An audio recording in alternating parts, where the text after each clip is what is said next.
Right එහෙනම් සුබ දවසක් වේවා. ඔන්න ලංකාවේ ක්‍රිකට් අද තියෙන තත්ත්වය ගැන කතා කරන්න තමයි පොඩ්ඩක් ඔයගොල්ලොත් එක්ක දුරමළු වෙන්නට. විශේෂයෙන්ම අද විතරක් නෙවෙයි ඉස්සරහටත් මෙහෙම ගියොත් පරාජයම තමයි ලංකාවේ ක්‍රිකට් වලට උරුම වෙන්නේ. රයිට් මේ දවස්වල තාමත්ම දැඩි කතාබහකට ලක් වෙලා තියෙනවා ලංකාවේ ක්‍රිකට්. මේක මුල ඉඳලා යන්න ඕන තත්ත්වයක් තමයි උදා වෙලා තියෙන්නේ මේ විදිහටම ගියොත්. ඉතින් වෙනස්.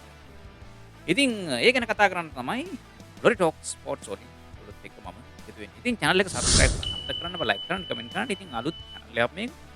අපි ඔයගොල්ලෝ වෙනුවෙන් කතා කරන්න. අපි ප්‍රේක්ෂක විදියට ක්‍රිකට් දිහා බලන්නේ, ස්පෝර්ට්ස් දිහා බලන්නේ.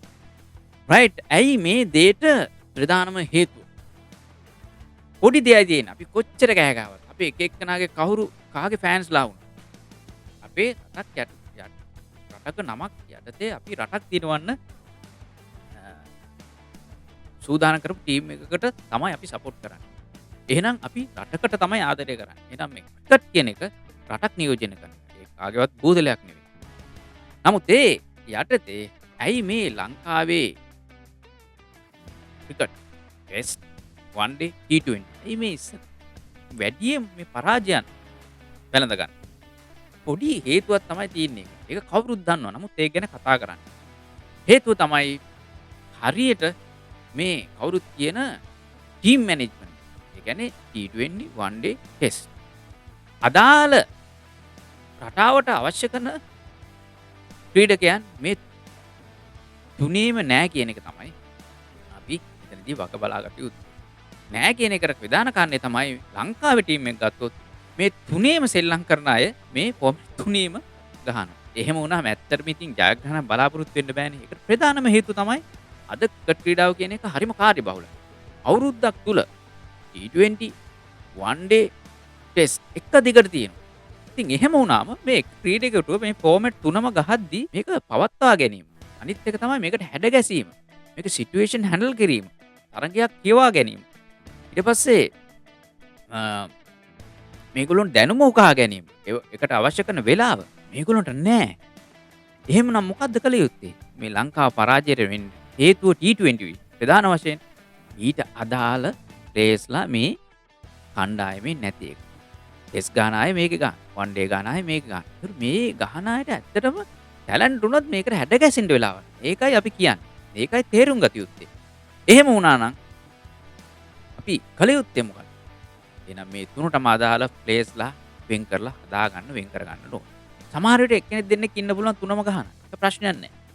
ඒක ඒගොල්ලොන්ට මැනේජ් කරගන්න පුළුවන් නිසා යාලා ඒ තුනේම තමන් ස්ටේටස් පෙන්වන්න නිසා තමයි ඒගොල්ලෝ ඒකට ඇඩ් වෙලා තියෙන්නේ. ඒක ප්‍රශ්නයක් නෑ. එහෙම නැතුව මුළු ජීවිතේම මේ තුනටම ගහලා නැති වුණාම, නැති කරගත්තාම ඒගොල්ලොන්ගේ පෞද්ගලිකව මේගොල්ලොන්ගේ මානසිකත්වයට දැඩි හානියක් වෙනවා. එතකොට මේ පැවැත්මත් මේගොල්ලොන් නැති වෙලා යනවා.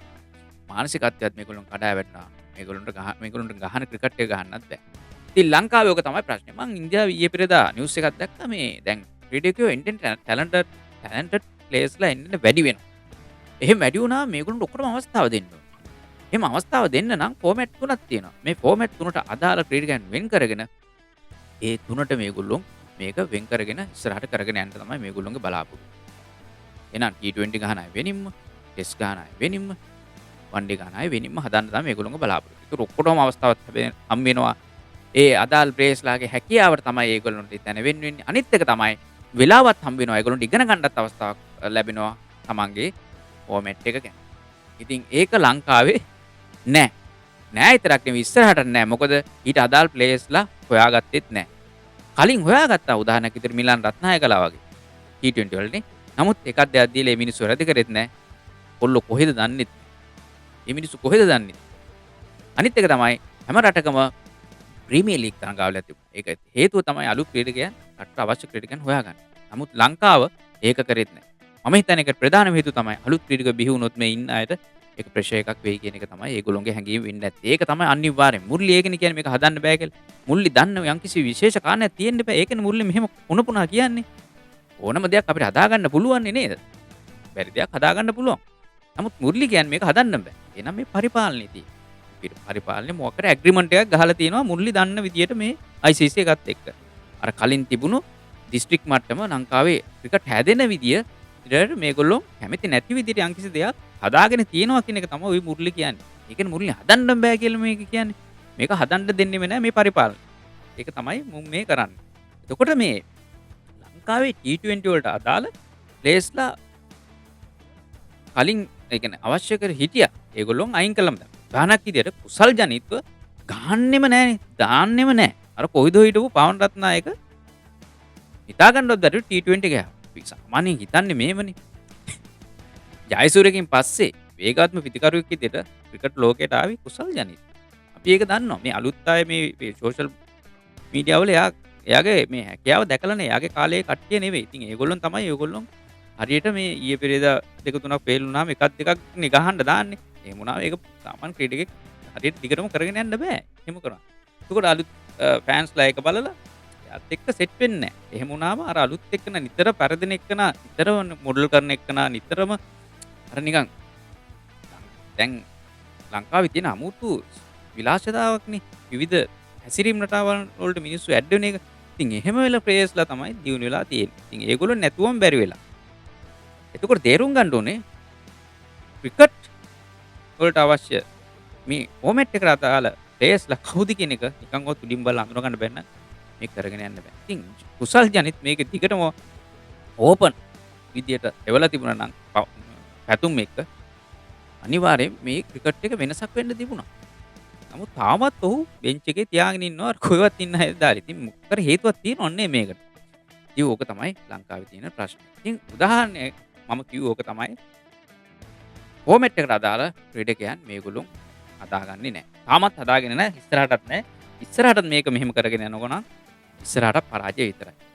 T20 විතරක් නෙවෙයි one day වලට දෙනවා. ඉස්සරහට දිගින් දිගටම ටෙස්ට්ුත් පැරදෙනවා. හේතුව තමයි මේ ටෙස්ට් ගහන අය one day වලට දානවා. one day ගහන අය T20 වලට දානවා. ඒක ඔක්කොම එකම සෙට් එකක්ම තමයි මේ තුනම ගහන්නේ. එතකොට අවුරුදු 10ක් තිස්සේ මේ 11 ගහද්දි ලංකාවේ ක්‍රිකට් නැති වෙනවා. අලුත් ප්ලේයර්ස්ලාට කෝ තැන. අලුතෙන් බලාපොරොත්තු තියෙන මිනිස්සුන්ට කෝ තැන. එයාලා කොහොමද එතකොට ලංකාව නිෂ්පාදනය කරන්නේ? අපි හඳුනාගන්නේ කොහොමද? හඳුනාගන්න අවස්ථාවක් නැති වෙනවා. ඉතින් ඒක යම්කිසි මේ ක්‍රිකට් බෝඩ් එක ඇග්‍රීමන්ට් එකක් ගහලා තියෙනවා වගේ. ඒකයි මුරලි කියන්නේ හදන්න බෑ කියලා. ඒතකොට මේ තුනම 10 ගහද්දි කලුත්තෙන් එකෙක්වත් නැහැ. ඒක පාට ටිබෙන් ඇවිල්ලා හොයාගෙන ගහන්න විදියක් නැහැ නේ උණ්ඩ. එක දිගට කරගෙන යන්නත් බෑ උණ්ඩ. තන හදා ගන්නත් විදියක් නැහැ. දැන් උදාහරණයක් විදිහට කුසල් මෙන්ඩිස්. ඔච්චර අපි බින්දු මල්ලි කියලා නේ කිව්වේ නේද? ඔච්චර බින්දු ගණන් ගැහුවද? ඒ කාලෙම කොච්චර ප්‍රතික්ෂේප කරාද? රැල්ලකුත් ආවනේ. ඉතින් අර විනය කැඩුන තැනක පිහිටීමක් නැහැ. මන් දන්නේ මේ කුසල් මෙන්ඩිස් T20 එකක් ගහනවා, one day එකක් ගහනවා, ටෙස්ට් ගහනවා. මේ තුනේම ෆේල්. ඇයි? ඉතින් ඔය දැන් මම දැක්ක ඊයේ පෙරේද ඔය සිංහලෙන් විස්තර විචාර කරන YouTube එකකුත් කරන මේ තරුණ හාදියෙක් කියනවා කුසල් මෙන්ඩිස් අවශ්‍යමයි. ඇයි ඒ? කුසල් මෙන්ඩිස් නැතුනොත් ලකුණු 14ක් 15ක් කීපර් වෙන එක්කෙනෙක් දැම්මොත් යනවා කියලා. ඒකෝර දැන් T20 ටීම් එකේ කීපර්ස්ලා දෙන්නෙක් ඉන්නවා. හොඳම බැටින්ලා. ඉතින් ඇයි මේ අවුරුදු 10ක් තිස්සේ මේ මිනිස්සයා රිප්ලේස් කරේ නැති කවුරුවත්? ඉතින් ඔතන හොඳම තැන. ඉතින් එහෙම ක්‍රීඩකයෝ හදපු නැති නිසා තමයි මේ වගේ ක්‍රීඩකයොත් වගේ කියන්න ඕන ලංකාවේ ක්‍රිකට් පැටෙන්න. එහෙම මේ මිනිස්සයා අවස්ථාව දීලා තිබුණා නම් අලුත් කෙනෙක් හඳුනාගෙන. ඉතින් ලංකාවේ ක්‍රිකට් නැති වෙන්න ප්‍රධානම හේතුව ඒක. ඒකට මේ කාලය අතරතුරදී අලුත් අයට ලැබෙන අවස්ථාව නැති වෙලා තියෙනවා. එහෙනම් අද තරක් නෙවෙයි ඉස්සරහටත් පරාජය තමයි. ඉතින් ඒක අපි බලාපොරොත්තු වෙනවා මේක වෙනස් වුනේ නැත්නම්. අනිත් එක තමයි මේ තියෙන ගෲප් එකේ ලංකාව අඩියමින් සමහරට තියෙන මේ සිටුේෂන් එකත් එක්ක ක්‍රිකට් අන්තිම වෙන්න පුළුවන්. මේ වැරද්ද හදාගෙන කොහොම හරි ඉවසගෙන මේකෙන් ගොඩ එන්න අමාරුවෙන් හරි මේ ගෲප් එකේ මැච් වලට ගහලා දිනලා තමන්ගේ තැන හදාගත්තේ නැත්නම් ආයෙ එතනින් එහාට ලංකාවේ ක්‍රිකට් බලපල්ලෙම තමයි. එහෙනම් ආයෙ මුලක ඉඳලා තමයි හදන්න වෙන්නේ. එතකොට පුළුවන් ෆෑන්ස්ලාට මේ තියෙන ක්‍රිකට් බෝඩ් එකට යම්කිසි විරෝධයක් දක්වන්න නම් දක්වලා මුලින් ඉඳලම වෙනස් විදියකින් ක්‍රිකට් හදාගෙන ඉන්න. මොකද හේතුව මේ ක්‍රිකට් බෝඩ් එකට සම්බන්ධ නැති ලංකාවේ ජ්‍යෙෂ්ඨ ලංකාවේ නම ගිය ලෝක පතල ක්‍රීඩකයෝ ඉන්නවා. මුරලි වෙන්න පුළුවන්, සංගලා වෙන්න පුළුවන්, මහිරලා වෙන්න පුළුවන්. ඒගොල්ලොන් උදව් කරයි අලුත් දෙයක් හදනවා නම් මේ එක්ක සාකච්ඡා කරලා බලලා යම්කිසි දෙයකට යනවා. ඉතින් ඕක තමයි අද මම ඔයගොල්ලොත් එක්ක ප්‍රධානම කාරණේ ලංකාවේ ඉස්සරහත් වර්තමානයේ පරාජය වෙන්න ප්‍රධානම හේතුව. ඉතින් හරියට ටීම් එකට දාලා ටීම් මැනේජ්මන්ට් ප්ලේස්ලා මැනේජ්මන්ට් එකක් නැති වෙලා තියෙනවා. ඉතින් ඒක ඉස්සරහටත් පේන්නේ නැහැ. කවුරුත් නැහැ. මේ හැම තමයි දානවනම් දාන්න තියෙන්නේ. එහෙනම් පරාජය විතරයි. කාලේ නැහැ මේ තුනටම සෙටල් වෙන්න. ඒක තමයි තුනම පරාජය වෙන්න හේතුව. එතකොට ඉගෙන ගන්න දෙයක් නෑ අලුත් දෙයක්. මේගොල්ලෝ ඇවිල්ලා ගහනවා අවුට් වෙනවා යනවා. ඇයි ඉගෙනගෙන නැහැ. සිටුේෂන් හැන්ඩල් කරන්න ඒ දැනුම හොයාගන්න වෙලාවක් නැහැ.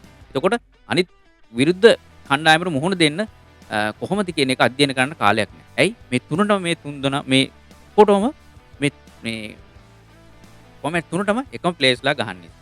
ඉතින් ආයි කියලා වැඩක් නැහැනේ. මේක දිනු වෙන්නේ නැහැ නේද? එහෙනම් කරන්න ඕනේ හරියට මුලින් ඉඳලා යනවා නම් මේ ෆෝමැට් තුනටම ප්ලේස්ලා වෙන වෙනම හදා ගන්න එක තමයි විය යුත්තේ. ඉතින් ඒ අතරතුර එක්කෙනෙක් දෙනෙක් ඉන්න පුළුවන් තුනම ගහන්න. ඉතින් එයාට ඒ chance එක දෙන්න ඕනේ. මොකද එහෙම ප්ලේස්ලාත් ඕන නිසා. එහෙනම් ඕක තමයි ප්‍රධානම කාරණේ ලංකාවේ ක්‍රිකට් වල පල්ලට යන්න. මේ තීරණය හරියට ගත්තේ නැත්නම් ඉස්සරහට දැන් මේ වර්ල්ඩ් කප් එක ගැන ඉතින් කියලා වැඩක් නැහැ. මේක ෆොටෝඩෙන් ඉන්නේ. වාසනාවකට මොකක් හරි වෙයි.